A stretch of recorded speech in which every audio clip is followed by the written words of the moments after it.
తెలంగాణ రాష్ట్రంలో political drama జరుగుతూ ఉన్నది. 10 సంవత్సరాలు బీసీలు గుర్తురానటువంటి బీఆర్ఎస్ పార్టీ నాయకులకు ఈరోజు బీసీ నినాదాన్ని ఎత్తుకొని మేము ధర్నా చేస్తాము, మేము రైలు రోకో చేస్తాము అని మాట్లాడుతున్నటువంటి కవితక్క, మరి 10 సంవత్సరాలు నువ్వు అధికారంలో ఉన్నప్పుడు మరి బీసీలు గుర్తు రాలేదా తెలంగాణ రాష్ట్రంలో? తెలంగాణ రాష్ట్రంలో బీసీల యొక్క మంచి చెడులు ఆ రోజు గుర్తు రాలన్నటువంటి నీకు అధికారం కోల్పోయేసరికి, ప్రతిపక్షంలో ఉండేసరికి నీకు అందరూ గుర్తొస్తున్నారు, అన్ని వర్గాల ప్రజలు గుర్తొస్తున్నారు, అన్ని వర్గాల కష్ట సుఖాలు నీకే పట్టినాయి అనిపిస్తూ ఉన్నది. ఈరోజు బీఆర్ఎస్లోనేమో నువ్వు మరి నువ్వు బీఆర్ఎస్ పార్టీనా జాగృతిగా కొత్త పార్టీ పెట్టినావో అర్థం కావట్లేదు. మరి నువ్వు చేసేటువంటి బీసీ రైల్ రోకోకి ఆర్ కృష్ణన్న మద్దతు ఇస్తున్నాడు అని అంటున్నారు. ఆర్ కృష్ణన్న మరి ఏ పార్టీకి సపోర్ట్ చేస్తున్నాడు? బీజేపీకి సపోర్ట్ చేస్తున్నాడు. అంటే ఇప్పుడు మేమేం అర్థం చేసుకోవాలా? తెలంగాణ సమాజం ఏం అర్థం చేసుకోవాలా? బీఆర్ఎస్ బీజేపీ ఒకటే అని అర్థం చేసుకోవాలా?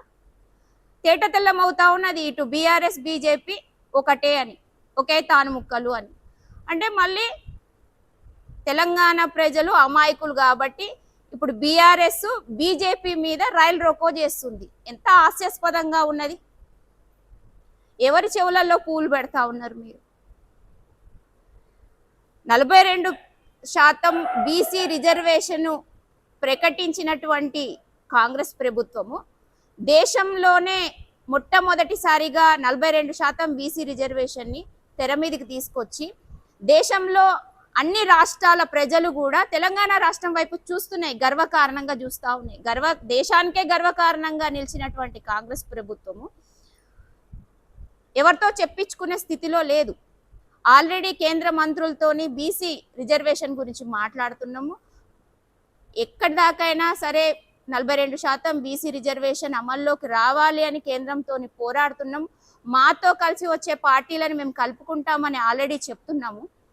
మరి మధ్యలో మీకేమవుతుందో మాకు అర్థం కావట్లేదు. ఎందుకు ఈ డ్రామాలు ప్లే చేస్తున్నారు? మీరు ఎంత పొలిటికల్ డ్రామా చేసినా కవితక్క, మీరు ఎన్ని చేసినా కూడా తెలంగాణ ప్రజలు మిమ్మల్ని అసహించుకుంటారే తప్ప హక్కున చేర్చుకోలేరు అనేది మీరు గుర్తుపెట్టుకుంటే బాగుంటుంది.